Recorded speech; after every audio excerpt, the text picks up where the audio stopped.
జనవరి 25వ తారీఖు సప్తమి ఆదివారము రథసప్తమి పైగా రేవతి నక్షత్రం అంటే శని భగవానుడి యొక్క నక్షత్రం రేవతి నక్షత్రం ఆదివారంతో కూడి రావడం చాలా విశేషమైనటువంటిది. అనారోగ్య సమస్యలతో ఇంట్లో ఉండేటువంటి పెద్దవాళ్ళు కానీ తల్లిదండ్రులు కానీ మీకు కానీ జాతకంలో అనారోగ్యం ఎప్పుడు కూడా చెప్పిరాదండి. అంటే కొన్ని కేతు వల్ల వచ్చేటువంటి ఉంటాయి ట్రిక్కీ హెల్త్ ఇష్యూస్ అన్నమాట, వచ్చినట్టు కూడా మనకి తెలియదు.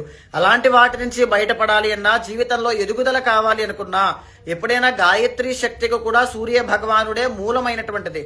సో ఎప్పుడైనా సూర్యుడి యొక్క శక్తి మనిషికి ఉంది అంటే కాన్ఫిడెన్స్ తో ఏదైనా సాధించగలుగుతారు. ఇదే కాకుండా రేవతి నక్షత్రం కాబట్టి శని ఇచ్చేటువంటి హెల్త్ ఇష్యూస్ అనమాట. అది ఏలినాటి శని రూపంలో, అష్టమ శని రూపంలో ఎలా అయినా కావచ్చు. కిడ్నీ ఫెయిల్యూర్ అవ్వడం, క్యాన్సర్స్ కానీ, లేకపోతే స్పైనల్ కార్డ్ కానీ, అర్థరైటిస్ కానీ, కీళ్ల వాపులు కానీ, ఇలాంటివి ఏదైనా కావచ్చు. ఏది ఉన్నా సరే ఆ రోజున సూర్యోదయం కంటే ముందే నిద్ర లేచి స్నానాదులు ఆచరించిన తరువాత సూర్యుడికి 3 సార్లు అర్ఘ్య ప్రదానము సమర్పించి ఆదిత్య హృదయము అనేటువంటిది చదివి నేను పైన పెట్టేటువంటి మంత్రాన్ని ఆ రోజున 10 సార్లు జపం చేయండి చాలు. ఖచ్చితంగా ఉన్నటువంటి హెల్త్ ఇష్యూస్ నుంచి బయటపడే మార్గం ఏదోటి మీకు కనబడుతుంది.